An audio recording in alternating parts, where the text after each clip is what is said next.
cup at a time. Yeah, this is tea time. Yeah, making a difference. One cup at a time. Tea time. So be sure to grab your tea, grab a seat, and tune in to Miss Liz. Tea time. Making a difference. One cup at a time. Tea time, yeah. Tea time.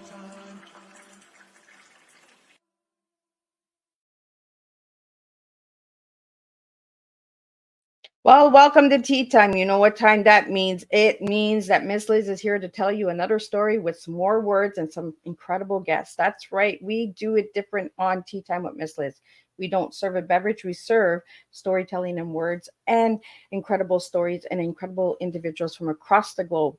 Today, I have the incredible Joyce Fidler in the house, and we're going to talk about her tea. And her tea is tenacious, enlightenment, and awakening.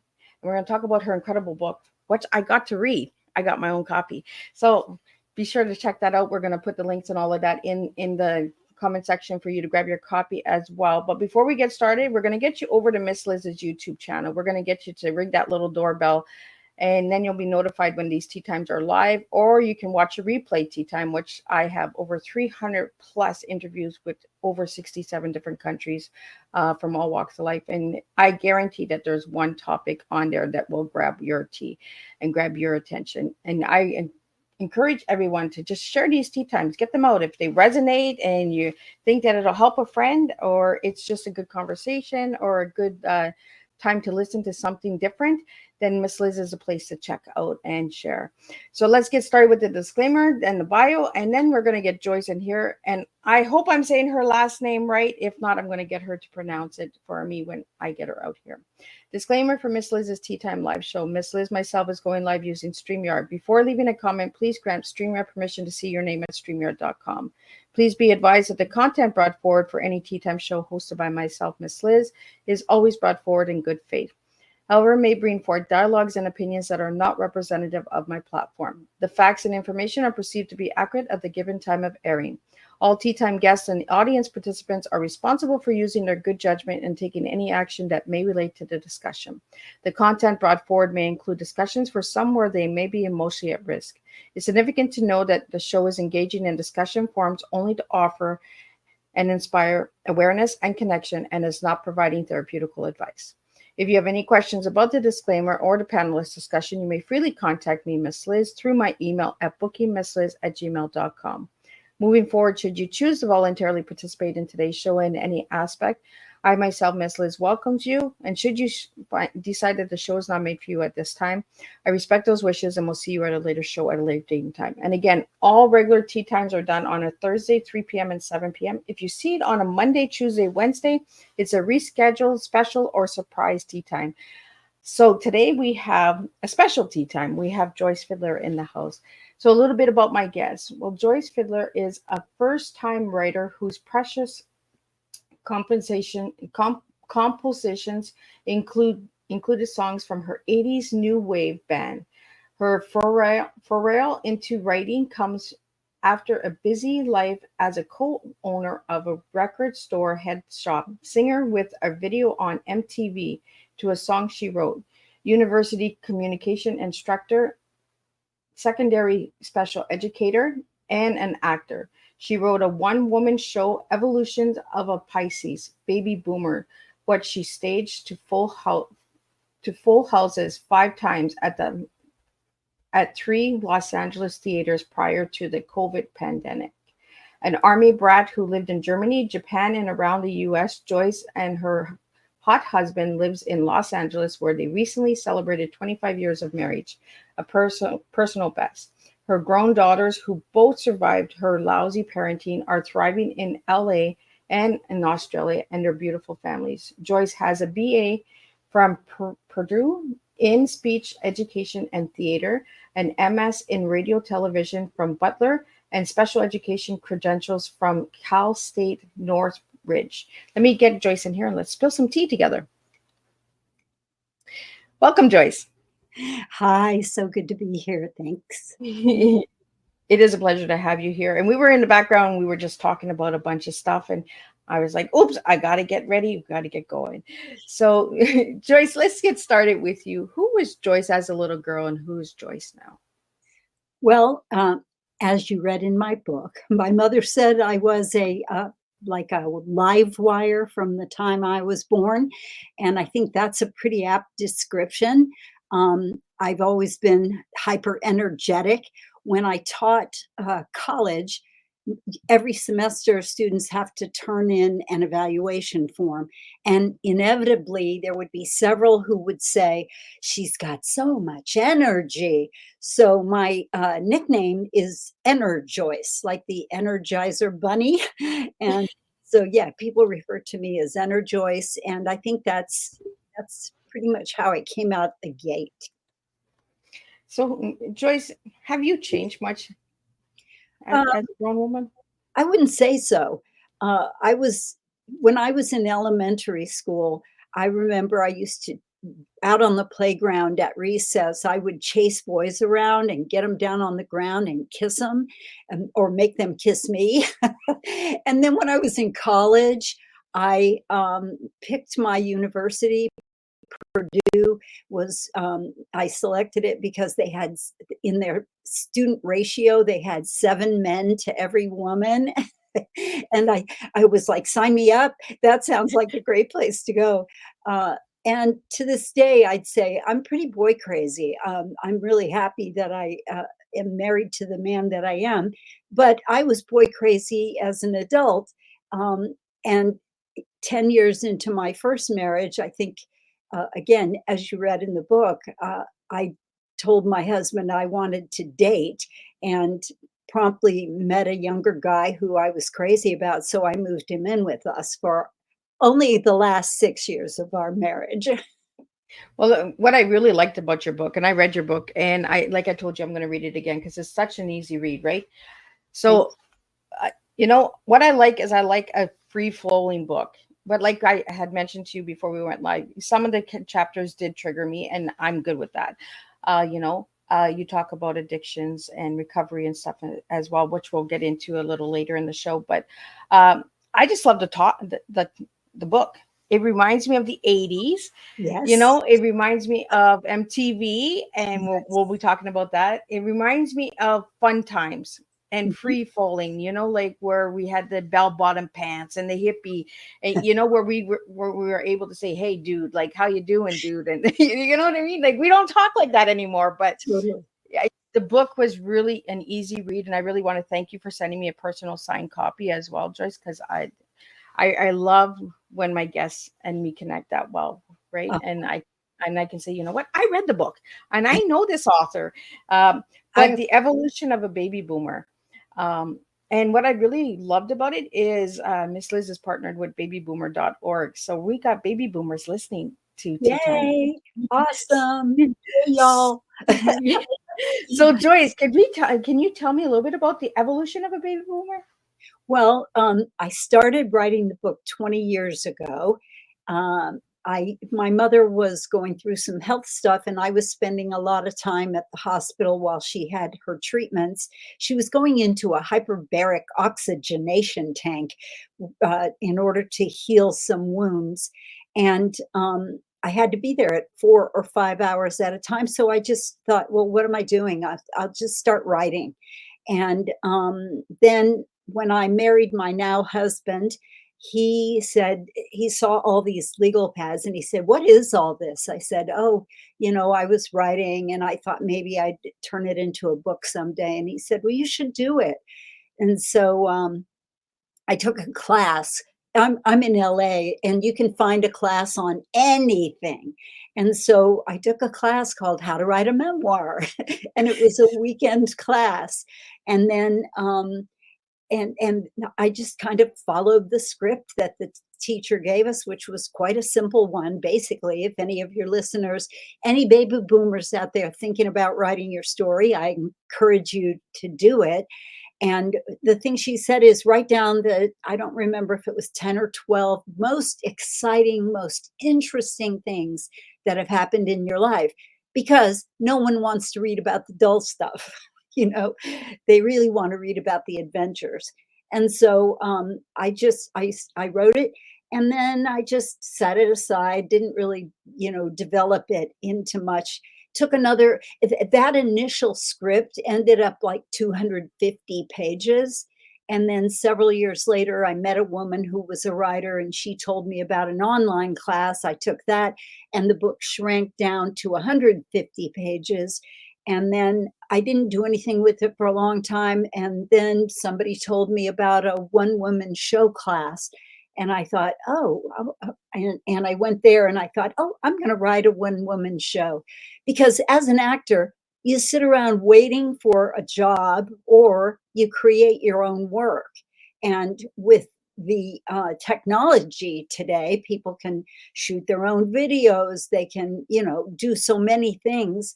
But I wrote my own one woman show from the topics in the book. And then, but when you're staging it, you have to have a way to bring the story to life. So I added the word Pisces because that's my astrological sign. And that's what I kind of guessed. I was like, that has to be her sign. Oh yes, for sure. And I had these two characters in the solo show. One was Sam, and he was like a salmon swimming upstream. He was the guy that goes against the grain, the one always, trying to beat the system. And then I had Flo, the other part of myself, which is the one that goes with the flow. And, she's the peacemaking part of me. And so it was fun to stage it. And then I set it aside and didn't do anything with it. And now I'm on the cusp of my 75th birthday. I'll turn 75 in February. And at my age, every week or month, I'm hearing about another friend or acquaintance or someone in the media who I've loved their whole career, and they're dying or they're diagnosed with some critical illness. And I thought, really? You're going to die with your book in a box under your bed? Why not pull it out and do something? So about exactly 1 year ago, I pulled it out, and I found somebody online who taught self-publishing. And I sort of had that person guide me through the process of how to get it from the box and to the bookshelf. I've never heard of that. And I know that there's many of us out there that are writers, right? That we write a book and we just put it under the bed, and then we do pass away, and we all pass, and somebody finds this and they're like, well, why did they ever not publish this? Why did they just, because we're always waiting for that perfect time when we should just put it out, like just do it, Exactly. And that's what I was told a year ago, was just do it. Yes. Whether people like it or not, try it. If you don't Yes. try, you don't know, right? So I really like that you tried it and that you went and you did this book. And your subtitle of this book is Life Beyond Sex, Drugs, and Rock and Roll. Well, you had me right there. I was just like, those are things that we talk about, in the 80s. Yes. We talk a little bit about it now, but not as much as we did back then, when, Right. We were in like the middle of it. right. We were, where we went and did burning bras and stuff like that. We don't talk about that stuff. Were you part of that? Oh, Joyce, God, burning yes. bras? Oh my gosh. Yes, yes, yes. In fact, I was a camp counselor while I was in college, after my sophomore year, I think. And I went away to camp, and I decided that I wasn't going to shave my legs or shave my armpits anymore. I had seen a movie, and she took her shirt off and she had this, hair under her arms. And I thought, oh, that's hot. And my then husband I said, did you think that was sexy? He said, yeah. I said, oh, I'm not shaving anymore. So my parents drove me up to this camp, and they said, we're not driving you up there unless you shave those arms and legs. So they made me shave before I got in the car. And then I didn't shave the whole 8 weeks that I was away at the camp. And so I became this role model for these kids at camp, and they all went home with their her arms and legs all grown out, all hippie style. But it was free back then. It was fun. Like, you know, you didn't really care about what anybody thought back then. You just did what felt good, right? Comfortable. Right. Now I Um, have an 11-year-old granddaughter, and she's starting to have hair under her armpits and on her legs, and she's got a mustache. She's got a pretty hairy dad and stuff. And she could care less. I've said to her, you know, are your friends shaving yet? And she's like, I'm not doing it. yeah, she's like not interested. So they're going back to our way, Miss Liz. And that's what I feel. I feel like we're going backwards, right? A lot of history is being repeated. A lot of trends are coming back. Bell bottoms are starting to come I back. know. You know, Right? I got bullied in school for bell bottoms all the time, and I'd be like, I hate these things. And now they're coming back, and it's like, oh my goodness, they're so cool. I still have mine. I've got a pair they've got this amazing tie-dye down the side, and they're very cool. And every time I I think wear that's what I like about the book is the tie-dye, yeah, the color flow. isn't it fun? Yeah. Right. So how did you come up with this? Was it from tie-dye? No, a woman, you know, that group that I was in, where the guy was teaching me self-publishing, I put a cover up that I had in mind. And, you know, he had a thing where you could just put stuff up and people could give you feedback, and they were all like, yeah, I'm not feeling it. So And not doing that. right. So I know this lady who's a designer. Her name is on the back of the book. Her name is Aviva Heston. And I said to her, I think I need something a little more vibrant. And so she came up with that design. And I've had so many compliments on it. It really does capture the vibe of the book, wouldn't you say? And my whole life at that time. So Well, and the story has a nice flow, right? It goes up and down. It's right. like the flow of the colors on the cover. Right. You know, you go from heartache to parenthood to addictions and recovery to finding out that you had Graves' disease. You know, like it's a personal memoir. It's a beautiful book. It's really done well. I really, really love it, Joyce. I want to get into, let's start with the MTV. Because in the book, I'm just going to give little key things for people to go and grab the book. So I don't want to give the book away too much. We don't want to share too much because we want people to grab a copy. But let's talk about the MTV, the rejection letter, and then the next day, the phone call. Let's talk a little bit about that. Right. Well, MTV was a new medium right when I was in graduate school. And I was getting my master's in radio and television, and I had this class in cinematography, and he gave us a homework assignment. And I found out somehow, you know, there was no internet really happening yet. And I found out the specs for an MTV television show called The Basement Tapes. And it was like a precursor to the competition shows that are on television now, where the audience calls in and votes for their favorite singer or their favorite dancers or whatever. And this was playing unknown videos of unknown bands. And I took it into class, and I said to my teacher, how would I have to shoot my homework so it fits the specifications for MTV? And he said, well, you're going to have to shoot it on film. And there were no cell phones. You couldn't just shoot it, you know, yourself. And I had to hire a production company, and it cost $10,000 to hire this company. It also cost us $10,000 to record the song that we were doing. And it was a song I wrote. I wanted to write a nonsense lyric like da do do do da da da da or da do run run. I don't know. I like that one. The do run run run. Yes. And you know, the music back then had like a little flow to it where you wanted to get into it, right? Yes. Get into the chorus. Exactly.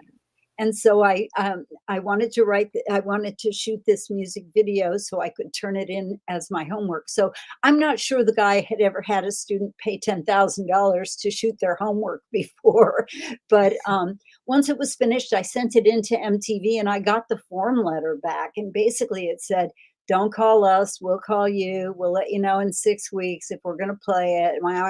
You know, I just wanted to scream or get high because I was so disappointed.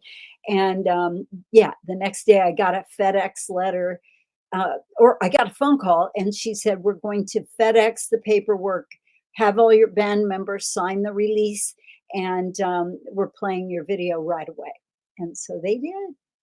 So Joyce, how was that feeling? Like you were rejected, and then you got you got the phone call, right? Like that, and that was in a matter of a couple of days, correct? Yes, it was, you know, thankfully it was a quick turnaround. So I was in the depths of despair, and 2 days later, you know, I got the phone call. So, you know, thankfully I had the bandmates to all kind of sympathize with me. So, you know, and then we also got to celebrate together. We got together to sign the papers and celebrate. And then when the show aired, we got to all sit down and watch it together.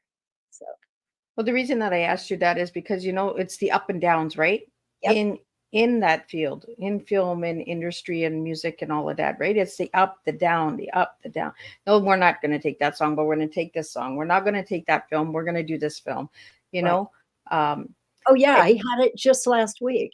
I had an audition for a feature film. I haven't heard crickets, you know, so you just do your best and you put it out there, and you win some, you lose some. You know, I've Yeah. had the biggest auditions of my life in the last 6 months. I mean, one of the auditions was for a feature film that would have absolutely changed my life. Didn't get it, and I couldn't have done anything more to try to get it. It was a singing audition. There was singing involved in the character, and I hired the guy who is the vocal coach for the show The Voice, because I live in LA and She happened has to connections. just happened to know the guy. And, you know I did a good job. In fact, the casting director has called me back in for something more. So I know there wasn't anything wrong with my audition, but I saw an illustration of the film that is coming. And my character in that illustration was somebody really big. So they decided Oh, to go with a big, heavy woman. Well, that's not me. You know, you win some, you well, lose we some. could wrap some pillows and some duct tape around you. Uh, yeah. Mhm. So, yeah, you can't win them all. You just do your best and let it go. Well, I think that's an important message, right, for all our listeners. You know, it just keep trying, and you know, if it doesn't happen, let it go. You know, try the next one and keep going. And that's what I really liked about your book, was you Mhm. kept going. All of Right. these things kept knocking you down, and you kept saying, you know what, you know, I'm not doing well with this, but I'm gonna do this, and I'm gonna try. And you know, I want to get into in your bio. You, when I read it, I was like, why would you put both of your daughters have survived lousy parenting. Mhm. So let's talk about lousy parenting, because for the listeners out there, they might want to know why you said that. Well, it's my sobriety was actually hinged on my daughters, and by that I mean my daughters were 13 and 16 when I got sober, and by sober I mean I was a daily pot smoker from the age of 20 to the age of 40. In fact, I started smoking at that camp I was talking about earlier that my parents were driving me to. They drove me up to Wisconsin from Indiana. And at that camp, a counselor invited me to go into town, and we sat down on a baseball diamond, and she passed me a joint, and I smoked that joint, and I fell madly in love. And I thought, I am going to do this till the day I die. I loved the way it made me feel. And I was 20 years old. And by today's standards, that is so late to start smoking or drinking. I really didn't drink much until I turned 21. But my children came along, and all of a sudden, my first daughter was born when I was 24, and my second one when I was 27. I got married at age 21 to the first guy I ever slept with. And then by the time they were teenagers at 13 and 16, when I was going to leave Indiana and move to LA to pursue my dreams, they just said they'd had it with me. And by that, the lousy parenting involved, like I said, I moved a guy into our house. And, so they were in the position of having to answer their friends who were going, well, who does your mom love? Does she love your dad or does she love her boyfriend? And I had a girlfriend who's driving, and this conversation is in the back seat when she's taking the girls home from Girl Scouts. And she says, my daughter goes, oh no, she loves them both, like he does. But what kid wants to have to be answering questions like that, And Yeah. I would do things like, I was always very active. I'd show up, I'd be the room mother, but I'd show up like an idiot. I mean, it's a Valentine party, so I'm going to wear red fishnet stockings and a red mini dress with heart buttons. How adorable, Again, just no regard for how humiliating it was for my daughter to have to say, "Oh, that's my mother."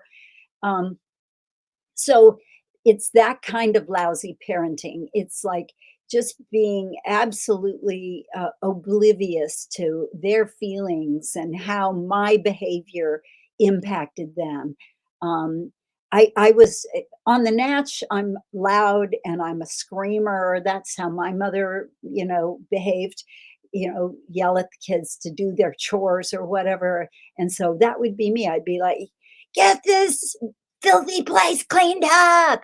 And if I were high, I'd be like, "Girls, you need to vacuum."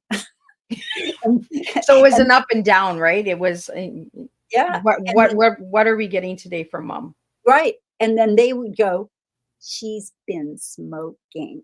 And they'd say it so that I could see their lips, and I'd know that they knew that I was high. And they didn't dig it, they weren't into it, they didn't want to be a part of it, so they stayed behind when I moved out to LA, and they didn't come back anytime soon. I mean, I spoke to them every week. It's not like they said, "We hate you." They didn't at all. We spoke every week, I saw them at the holidays, etcetera, but, they just, they wanted to live with more stability, and Yeah. their dad is a very low-key, mellow, he's a very good person, a wonderful father, and, they just stayed in Indiana, and I was out here. My youngest daughter moved out here when I was 3 years sober, and then my eldest daughter moved out when she graduated college. So she stayed in the Midwest to go to school and then moved out here after graduation. Yeah, there's a part in the book, where is it? The end and then the beginning. And Mhm. in that part, you were 7 years sober and you loved Shelley, but Shelley had to step down from being a sponsor. Do you want to share how that changed your life? Well, what it did is it made me go looking for I had always had, um, someone helping me with my sobriety, somebody with more time than I had who could sort of give me pointers on how to navigate through my, life without pot and without booze. And so when Shelley moved away, I thought I'm going to go to a group where people are more active. And when I went to this group, which I still belong to today, it's a very huge meeting every Wednesday. We probably have 500 or 600 people. Back then, they even had more. They more had like 1,100. Um, but I met the guy that I'm married to today by making that change. Um, it put me in this bigger group with much more active um, sobriety, where they did a lot of parties on the weekends and things like that. And that's where I ended up meeting the guy that I'm married to today. Well, So, Joyce, sometimes some goodbyes are an opening for us as well, right? It pushes us to take accountability and stepping up and responsibility for our own lives. uh, yes, you know um, and that's how I look at it sometimes when people leave, right? Is it was their time to leave so that we could take that journey, we could open that new door, and we could exactly. we could take those steps. And had she not left, you would not have met the man that you're married to. Very likely not. LA's a big city. Right, it is big. So let's talk about a little bit about living in LA. How is that for you, Joyce? I love it. I always say I live in paradise. It's not for everyone. We have a lot of traffic. It gets pretty daggone hot with climate change.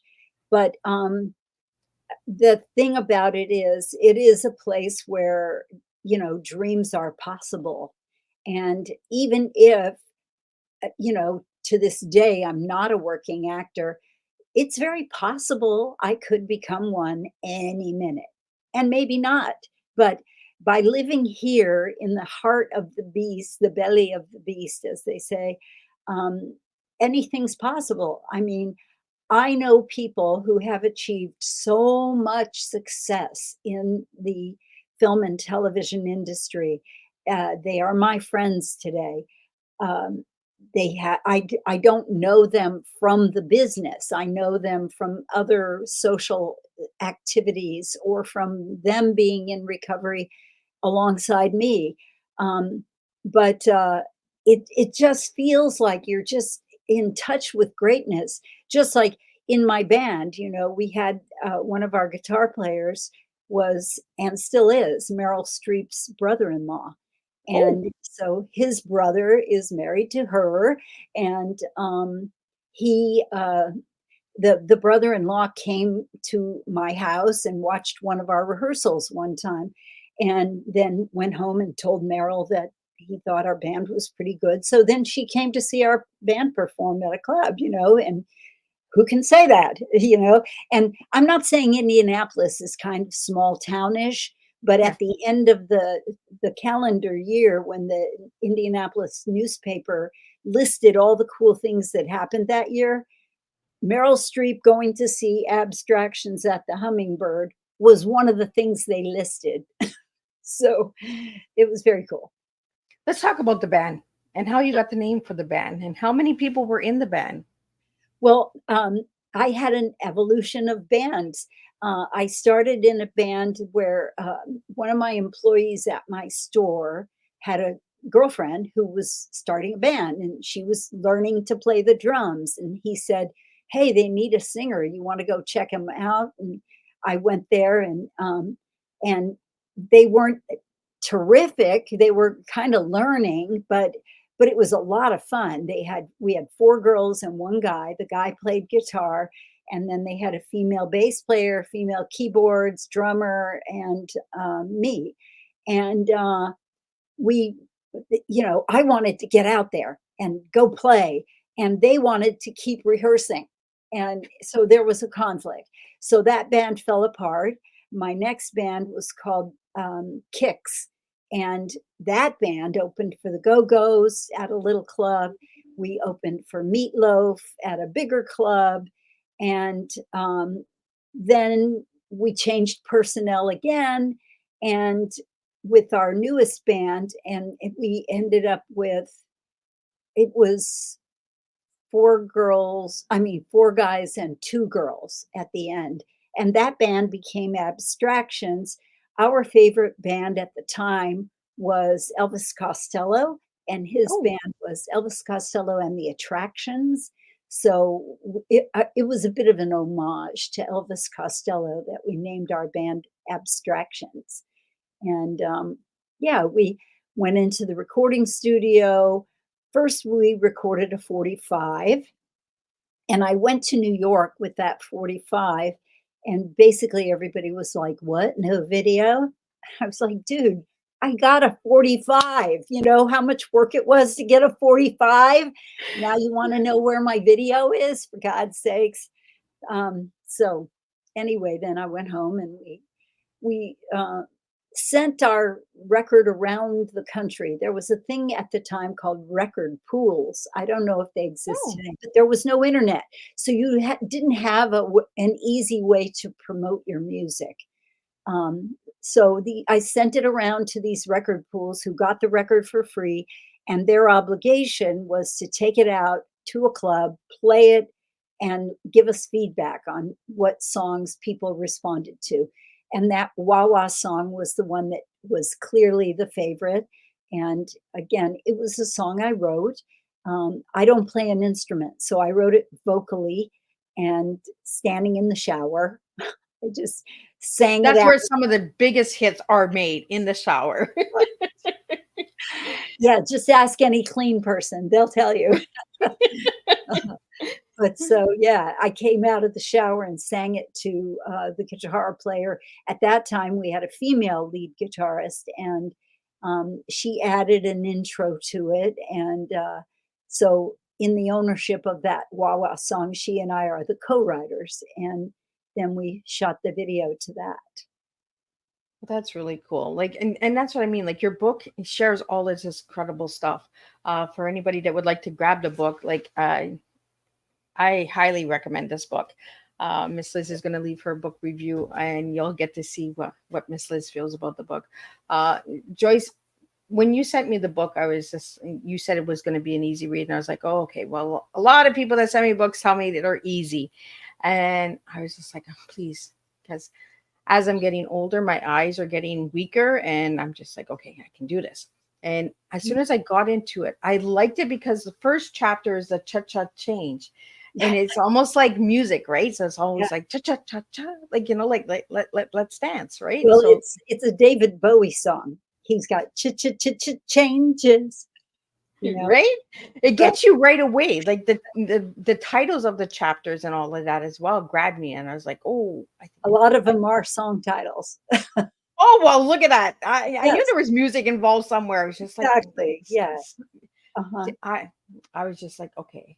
Uh, Joyce, let's get into your tea. You gave me three words: tenacious, enlightenment, and awaken. Why'd you give me those three words for your tea? Well, I think being tenacious is something I've always strived for. You know, it means to not ever give up and to, be somebody who is persistently um, pursuing whatever they are interested in. And what were the other two? Enlightened? Enlightenment and awaken. Yes. And so both those two, awakened and enlightened, are the things that I think are possible when you are clean and sober, when you're not in an altered state. I remember going to see a therapist right before I moved to LA, and she said, you need to read this book. And it was a book called The Road Less Traveled. She said, you have to read this book and you have to not drink or use between sessions. And I thought, that seems a bit extreme. But she said, You're asking too much out of me. yeah, I don't know that I can do that. And I couldn't. I mean, that's how I knew I was an addict. I didn't know I was an alcoholic or an addict until someone held me accountable. Nobody had ever said, you must not drink between sessions, between meetings, nobody had ever given me that directive.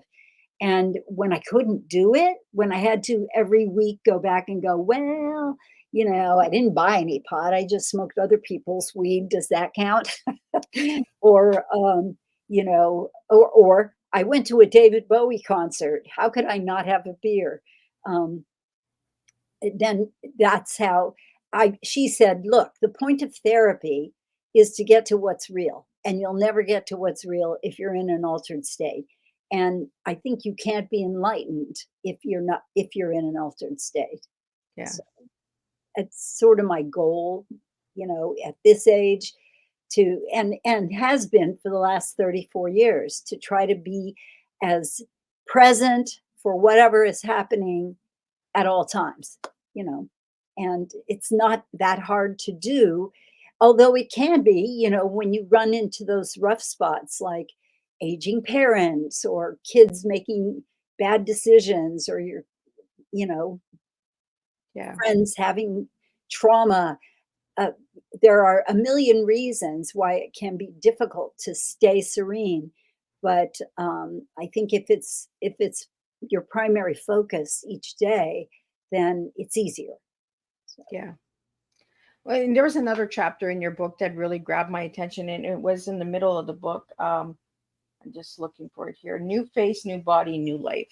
That chapter really got my attention as well, because we talked about weight, size, and have you called yourself? Where is it? What did you call it? Looks like an overweight, googly eye freak. Is what you put in the book, and I was like, that's a pretty interesting description for yourselves. well, yeah, I had Graves' disease, which I didn't know what it was. I'd never heard of it. And I was diagnosed with it right before I left Indiana to move. And one of the things it does is it creates swelling behind the eyes and pushes the eyeballs forward so they're bulgy. And so my eyes wouldn't close all the way. I mean, they were so pushed out that the eyelid wouldn't quite close all the way. And yeah, and Graves can affect people one of two ways. Some people lose an extreme amount of weight, and that's how they know they have the disease. Other people, like in my case, I had insatiable appetite. So I would eat all this food and still be starving. And it was the thyroid that was making me feel that way. And so when I had Graves, I weighed more than I weighed at 9 months pregnant, both pregnancies. I weighed more, Wow. and it was pretty traumatic. It was like, what is this? I'd look in the mirror and not recognize myself. And the timing couldn't be worse. Here I was moving to LA, hoping to work my way into the film and television industry. And here I looked like this complete freak. I didn't look anything like myself. And I ended up having to have several eye surgeries to deal with those bulgy eyes. And um, they had to give me a thing called radioiodine back in Indiana and before I left. And, it's kind of creepy. Somebody's got these space age gloves on and they're handing you this beverage in a leaded cup and you're supposed to drink it. It's like, you won't touch it, but I am supposed to drink it. Okay. So, So, are you still living with Graves' disease? well, no, they said that the radioiodine would either kill the thyroid, which would be inconsequential, or it would make it go normal, or it would make it go low. And in my case, it made it go low because Graves means your thyroid is elevated and it's dangerous. Your heart is racing and you can have a stroke, you can have a heart attack. It's very dangerous. You can't live with untreated Graves' disease.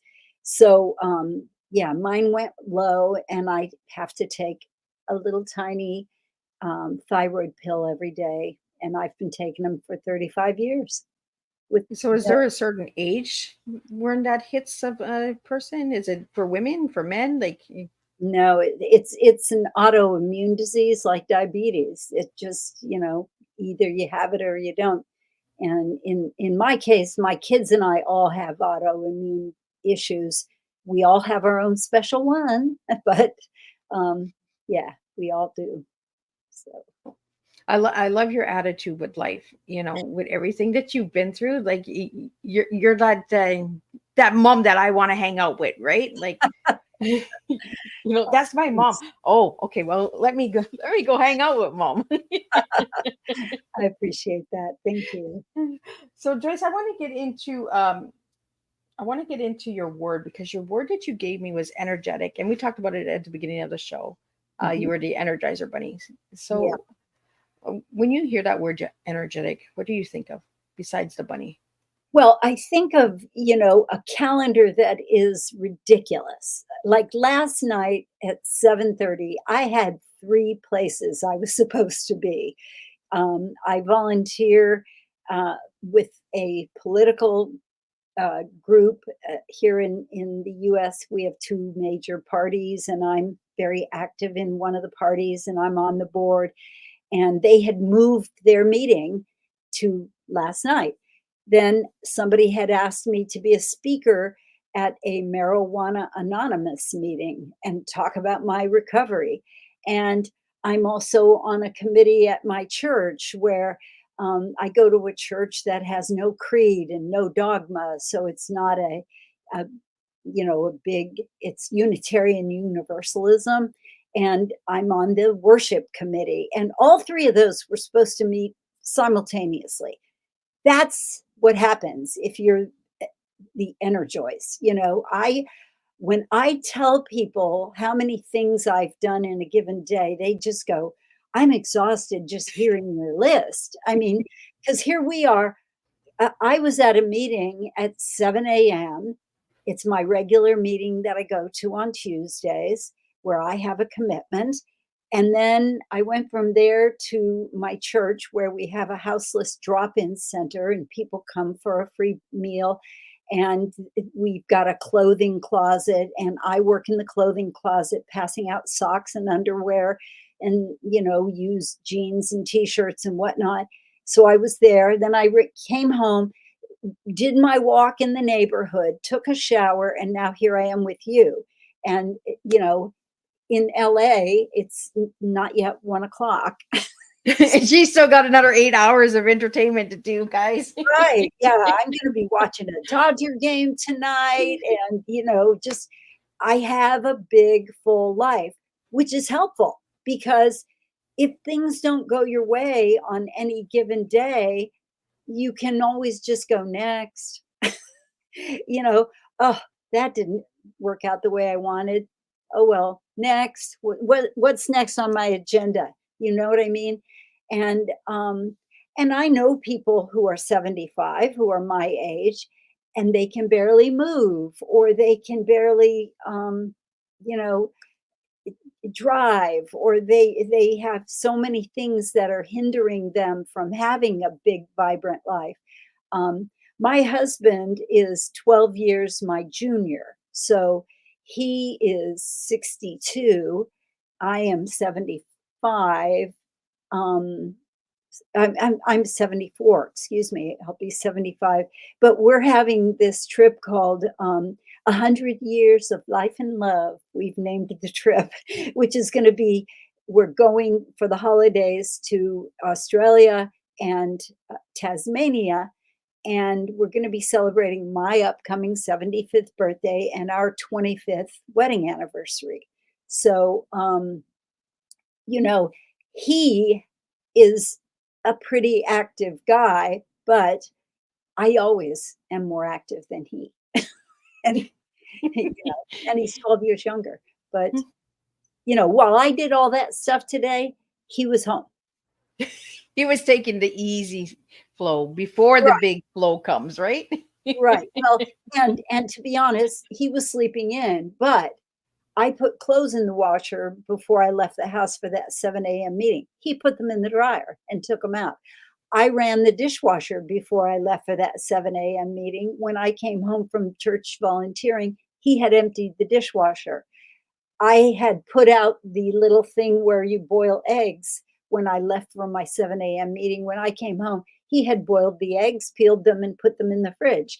So we have when one finds that match made in heaven, I think you're looking for a helpmate, and I have a helpmate, and so does he. There's a part in your book that you talked about internet dating. Mm. Is this where you met this man, or is this before this man? No, he had been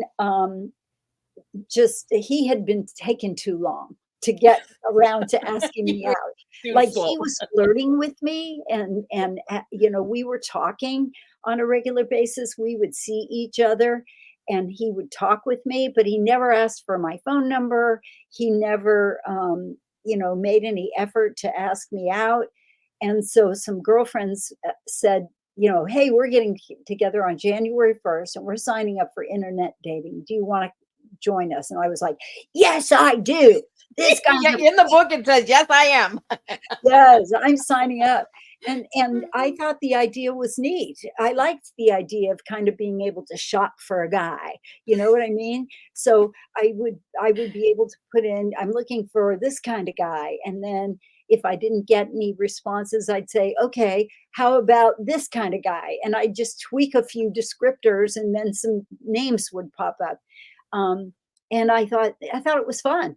I had given myself a rule that I wouldn't give my phone number to anyone until we had 6 exchanges back and forth, because you learn a lot in email exchanges with a total stranger. I'm sure you find this with your guests. And Yep. yeah, so I was in the midst of doing that and having fun with it. And all of a sudden he asked me out. And I thought, I'll just do both. I'll just, keep doing the internet and date him at the same time. And then I just sort of said, wait a minute. Don't be an idiot. You've wanted to date this guy for, how many months. He's finally asked you out. Just date his butt. You can always sign back up for the internet later. Right? You can always just resubscribe to the membership Exactly. or whatever, Forget right? about the fact that you lost your $35 because But you found a match made in heaven. I know. So It's I'm worth not the $35, right? exactly. Yes. So Absolutely. It's incredible. Like I said, this book takes you on a really flow, like and the cover again for everybody that's listening and will watch the replay and check out this book. I really highly recommend this book because it takes you on a flow of good, strong tea. And in the book, I also found a part where there was a tea. You took the tea set home from Japan. You want to tell us a little bit about that tea set from Japan? oh yes. My when my when I was a kid, we lived in Japan for a year, and my mother had bought some china, fine china, while she lived there. And when I was in high school, my father was in the military for my whole childhood, and he was stationed in Vietnam. And while he was there, he sent home catalogs of brochures from the Noritake China Company, and he said, "Everyone pick a pattern." So my sister and my mother and I all chose a pattern. And at one point, when my parents were elderly and my mother was starting to I was going to move them from Indiana out to LA. I selected a tea set that she had, and I still have it to this day. And it's just lovely. It's just a very sweet pattern. Nothing I would ever choose, but it's a reminder of her. And that's what I love about tea is the story behind it, right? Mhm. Like, where were you? Who were you with? Who made it? Who painted it? Who drank from it? There's so much stories that are in that one teacup or that one tea set, Right. and it brings back those memories and the moments, and that's why I love tea. I'm not a big tea drinker, but I love sharing tea stories, on how we all come together. Because you can have juice in there, you can have wine in there, you can have chocolate milk. I've done a tea party where there was chocolate milk instead of tea, and people were like, this is a tea party, right? Yeah, but we can have chocolate milk in a teacup, can we not? Can we not be different? Well, I'm Um, a big tea drinker. I like to drink it, but I don't drink caffeine. So I'm one of those weird people who I've never had a cup of coffee. yeah. So it's tea for me. Yeah, well, I'm with my granddaughter. I'm always like, whatever you want to put in your cup, sweetheart. Let's sit and have a story time. Let's have like a good time of bonding and that. Oh, yeah, Um, we've had some beautiful tea parties with my granddaughter. yeah. And yeah, she'd get the blanket out and set up all the stuffed animals. And yeah, really good fun. Love it. It's- So, Joyce, before we wrap up, you gave me your favorite color is peacock blue, and I love when my guests give me not just a color but add pizzazz to it. And today I'm wearing my peacock shirt for you, Appreciate Joyce. it. So tell me what it is about the peacock blue that you love. Well, mostly it's because every time I wear it, like when I wear this shirt, people just give me gazillions of compliments and they actually say, that's a really good color on you. So yeah, I just over the years have found that it seems to suit my skin tone. My mother was Japanese Hawaiian, so I do have an odd kind of skin coloring. And my dad was just, a Hoosier. He was from Indiana and a WASP. So it's just, for whatever reason, this color I think works for me and it makes me feel vibrant. So, Oh, I like it. I love it. Yeah, and I love that blue. Like my favorite colors are blue and orange, and the blue that you're wearing, it's like one of my favorite blues. thanks. There's so many different colors of blues out there, and I love when when my guests say it's not just blue, Miss Liz, it's a peacock blue. Now we're going into a nice color, right? We're going into a different flow, and that's goes right back to your book as well. Is I noticed that you have almost the same color as my shirt on Uh-huh. on the Exactly. color of your book, right? So, if anybody would like to get your book, Joyce, where could they find this book? Well, it's actually everywhere at this point. It's on Amazon as either a Kindle book, paperback, or an audio book. And I think the audio book is a lot of fun because in the book, I say, this happened, I wrote a song about it, and here are some of the lyrics. But in the audio book, I say, this happened, I wrote a song about it, and a recording of my band playing the song comes in. And there are maybe 5 or 6 songs that have segments in the audiobook, but it's really everywhere. It's at Barnes and Noble, it's at Spotify, it's Amazon Books, and even if you have a library app called Hoopla, it's there for free. So, um, So, what final message would you like to leave everybody with today, Joyce? well, for sure, I'd like to tell your baby boomers, rock till you drop and just keep the party going. And, for everybody else, just, it's never too late to live your best life. So get on with it already. See, I like that motivation, right? Like just do it, just get it done. It's back to the books under the bed. Let's get those books published, right? We don't want to have books under beds, guys. We want to have them published. We want you to get yourself out there. Well, Joyce, I really enjoyed this conversation with you. And like we went from teacups to Grey's disease to MTV to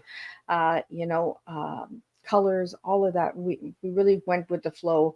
I really want to thank you for reaching out to me and being a guest on Tea Time. I couldn't do these shows without all of my guests, and I get to learn something from each and every one of you. So, Joyce, if anybody wanted to reach out to you to have you as a guest or to speak with you or to have a voiceover, because you do that as well. We didn't really get into that, but you do voiceovers as well. Where can they find you? Well, I've got a website, which is joycefidler.com. And yeah, they can also email me, enerjoyce at joycefidler.com. 1D. Well, awesome. Well, thank you so much. And thank you to my listeners and viewers out there. We did have a tea time scheduled for yesterday, but it has been rescheduled to November 5th at 3 p.m. with Jose Pereira. Well, he'll be speaking about his personal life story and his book, From Heroes to Villain, where he was a hostage for 5 years in the Venezuela Cycle 6. So we're going to talk about that as well on November 5th. The press release for November's lineup has also been released, so check that out. There's incredible stories out there as well. And in December, you might see Joyce again because there's a reunion show that's happening December 19th, and Miss Liz will be reaching out to all seasons, season 1, 2, 3, 4, and 5. And if you would like to know more about Miss Liz, check out my website at www.misslizsteatime.com. go over to the YouTube channel, give it a little ring on that doorbell again if you enjoyed this conversation today. And we have many, many more incredible conversations coming to the table. You'll be notified when we're live streaming, and you can join the conversations with your questions, comments, and support as well. Again, I want to thank everybody for tuning in and blessing Miss Liz with your teas, because I could not serve your tea for you any other way unless you come to the table and sit with me. So until then, stay blessed, stay true, and we will see everybody November 4th for the first tea time, November 5th, and then November 7th, and 18th, 19th, 21st, and 28th. So check out those dates. We have special teas for all of you to enjoy. And keep sharing, keep spilling, and keep being true to yourself. Thank you.